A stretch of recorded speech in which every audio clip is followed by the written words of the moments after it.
banyak orang mendengar kalam ini. Siapa yang kenal dirinya, maka kenal Tuhannya. Sering dengar ya? Man arafa nafsahu faqad arafa rabbahu. Siapa yang kenal dirinya, dia pasti kenal Tuhannya, Rabbahu. Imam Ibnu Qudamah itu menyebutkan redaksi yang berbeda. Man arafa qalbahu arafa rabbahu. Siapa yang mengenal qalbunya, maka dia akan kenal yang membolak-balik qalbunya, yaitu Allah Subhanahu wa ta'ala. Ada yang bertanya, ini hadis atau bukan? Nah, ini pertanyaannya dua sebenarnya. Ini hadis atau bukan, lalu maknanya apa? Setelah kita teliti, ilmu hadis itu, Bapak Saudara Allah, jika kita buat pemetaan ilmu keislaman, bahkan semua ilmu di dunia itu dapat dirumuskan jadi 4 cara mengetahuinya. Disebut epistemologi, bahasa Arabnya madarikul ulum. Bagaimana cara mengetahui suatu hal? Yang pertama lewat indera, bukti-bukti fisik. Yang kedua akal, kita pikirkan kita tahu. Yang ketiga kita tes. Yang keempat pakai spiritual, pakai rohani. Ilmu hadis itu yang pertama. Jadi ilmu hadis dia ilmu bukti fisik, mesti didengar, mesti ada bukti fisiknya. Maka secara ilmu hadis, hadis ini tidak bersumber dari Rasulullah sallallahu alaihi wasallam. Dari siapa ketemunya? Ternyata ketemu perkataan seorang ulama salaf namanya Yahya ibn Mu'az Ar-Razi. Yahya bin Mu'az Ar-Razi. Yahya bin Mu'az Ar-Razi ini ulama ahli qalbu di zamannya. Beliau wali besar. Kalam-kalamnya itu bukan lagi kalam kayak kita. Dia jika berkalam, kalamnya itu hampir mirip dengan kalamnya Nabi sallallahu alaihi wasallam. Sehingga dikira ketika dia berkalam begitu, itu kalamnya Rasulullah sallallahu alaihi wasallam. Itu secara apa? Ilmu hadis. Siapa yang mengatakan itu? Imam Nawawi. Lalu diikuti oleh Imam Suyuti dan imam-imam yang lain.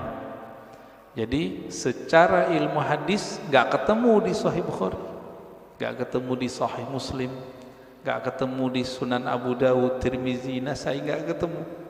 Ketemunya di perkataan-perkataan ulama. Nah, jadi tolong Bapak saudara Allah yang hobi ngaji tasawuf, harus tahu bab ini secara ilmu hadis. Ilmu hadis pendekatannya bukti fisik, disebut dengan empirik, ya. Tapi ada seorang imam namanya Ibnu Arabi yang beliau menggabungkan ilmu zahir dan batin. Beliau ini ahli hadis, tapi lebih dikenal sebagai ahli qalbu. Guru hadisnya ratusan. Buktinya beliau meriwayatkan hadis-hadis langsung dengan sanadnya kepada Rasulullah sallallahu alaihi wasallam. Jadi dia sebutkan dari gurunya sampai kepada Nabi Muhammad sallallahu alaihi wasallam. Ibnu Arabi ini dia bermimpi bertemu Rasulullah. Di dalam hadis yang sahih dikatakan man ra'ani fil manam faqad ra'ani. Siapa yang bertemu aku dalam mimpi, dia betul-betul bertemu aku. Fa inna syaitana la yatamatsalu bi. Karena syaitan tidak dapat menyerupai aku. Ibnu Arabi mengatakan ciri-ciri wali Allah itu kalau dia mimpi, dia sadar dia lagi mimpi. Ibnu Arabi mimpi ketemu Rasulullah dan dia sadar ini pasti mimpi karena Rasulullah sudah wafat. Lalu apa yang beliau lakukan? Beliau bingung dengan hadis yang tadi. Secara ilmu hadis tidak ketemu sumbernya. Maka beliau katakan, wahai Rasulullah, kata ahli hadis ini enggak ada sumbernya, bukan kalam engkau. Apakah benar demikian? Dijawablah oleh Rasulullah dalam mimpinya, bukan, itu kalamku wahai Ibnu Arabi. Ketika dia bangun, maka dia malu mengatakan ini bukan hadis Nabi sallallahu alaihi wasallam. Kenapa? Minimal mimpi ini benar untuk dirinya, meskipun belum tentu benar untuk orang lain. Inilah asbabnya kenapa kalam ini kemudian menjadi ambigu. Apakah ini kalam Nabi atau kalam Yahya ibn Muaz Ar-Razi? Ya, ini secara gabungan nih. Mimpi masuk kemana? Satu tadi empirik, bukti fisik. Mimpi yang nomor 4, zauq, intuisi, qalbu, ruh. Itu mungkin nggak ini dibuktikan? Dibuktikan oleh orang yang sudah sampai ke sana. Kalau oleh ahli hadis yang tidak sampai, kemampuan rohaninya sampai ke taraf ini nggak bisa. Jadi mohon maaf Bapak, jadi kita nggak bisa bangga juga dengan ilmu hadis. Ilmu hadis itu sendiri mirip kayak ilmu saintifik yang lain, eksak yang lain sama. Ilmu sejarah, arkeologi. Kalau sekarang apa namanya, untuk ngecek orang meninggal itu, kuku-kukunya dicek, apa namanya, ya forensik gitu ya. Jadi bukti fisik semua. Ilmu hadis mesti berdasarkan zahir fisik.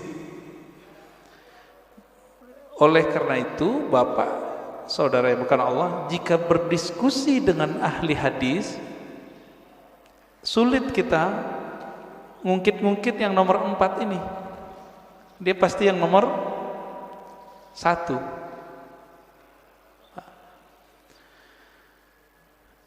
Coba lihat kalamnya. Siapa yang kenal diri, kenal Allah. Isinya benar gak? Bagus gak kalamnya? Bagus. Berarti secara ilmu hadis, tidak semua kata-kata yang bagus, kata-kata yang benar itu kalam Nabi. Secara ilmu hadis banyak Pak. Bahkan tidak semua yang benar itu kalamnya Nabi. Contohnya Monas di Jakarta, benar gak? Saya bilang Nabi bersabda Monas di Jakarta. Jadi palsu gak? Jadi hadis palsu deh Pak.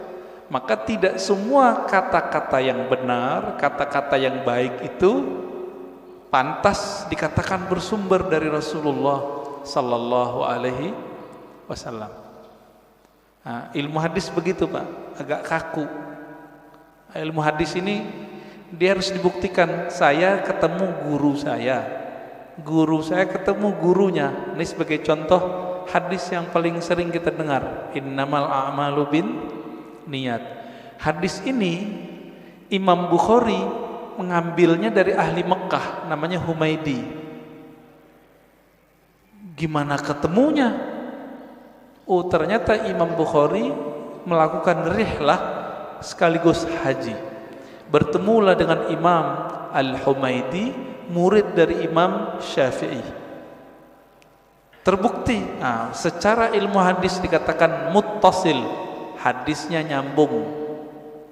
Makanya innamal a'malu binniyat, hadisnya sahih, ditaruh di nomor 1 dalam Sahih Bukhari. Imam Bukhari sering mimpi ketemu Rasulullah, iya, tapi mimpinya dia tidak taruh di bab hadis. Ada seorang imam namanya Al-Baihaqi, punya kitab judulnya Syu'abul Iman dan Zuhud. Di kitab beliau menukil kalam Nabi tapi yang didapat orang dalam mimpi. Dan itu populer Pak di masjid-masjid kita, khotib-khotib kita dulu. Tahun 2006 seorang profesor nelfon saya dulu di UIN. Saya waktu itu masih kuliah. Dia telepon, "Ar-Razi, ente ngaji hadis bukan?" "Iya. Saya mau khutbah besok. Tapi bingung ini hadis itu bukan." Wah, kita kaget Pak, profesor masih mau nanya sama mahasiswa. Akhirnya saya katakan, "Hadis apa, Prof?" "Hadis siapa yang hari ini sama dengan kemarin maka dia merugi." Tahu hadis itu ya? Yang hari ini lebih buruk dari kemarin maka dia terlaknat. Saya senyum, "Maaf Prof, itu bukan hadis, tapi itu kalam Nabi yang didapat oleh Imam Abdul Aziz bin Rawat dalam mimpinya." Kata Imam Baihaqi, qala Abdul Aziz bin Rawat, berkata Abdul Aziz bin Rawat, "Ra'aitun Nabiyya sallallahu alaihi wasallam fil manam yaqul." Aku mendengar Nabi sallallahu alaihi wasallam di dalam tidur berkata. Kata di dalam tidurnya dihilangin oleh khotib-khotib. Sehingga jadinya gimana? Aku mendengar Nabi bersabda, "Siapa yang hari ini sama dengan kemarin fahuwa maghbun." Siapa yang hari ini beda dengan kemarin, lebih buruk dari kemarin, fahuwa mal'un, terlaknat. Nah itu. Ini disebut hadis mimpi. Tapi ingat, hadis mimpi bukan hadis secara ilmu hadis. Tapi kalau versi yang keempat itu hadis, Pak. Maka versi keempat hadis Nabi gak berhenti sampai sekarang berlanjut. Menurut versi yang keempat, dari mana buktinya? Buktinya Nabi sendiri mengatakan, siapa yang bertemu aku dalam mimpi, dia betul-betul bertemu aku. Loh, tahu dari mana ketemu Nabi? Kalau ingin dibuktikan, buktikan secara fisik. Baca cerita Nabi, fisik Nabi, Syama'il Nabawiyah, perhatikan mimpinya sama atau tidak. Ini mazhab ahli hadis. Ahli hadis mensyaratkan jika mimpi ketemu Nabi, mesti karakter yang kita lihat sama seperti yang di hadis. Contohnya, Nabi suka pakai baju hijau, pakai serban, terus pakai tutup, ya, ada yang mirip Sayyid Muhammad Alawi Al-Maliki.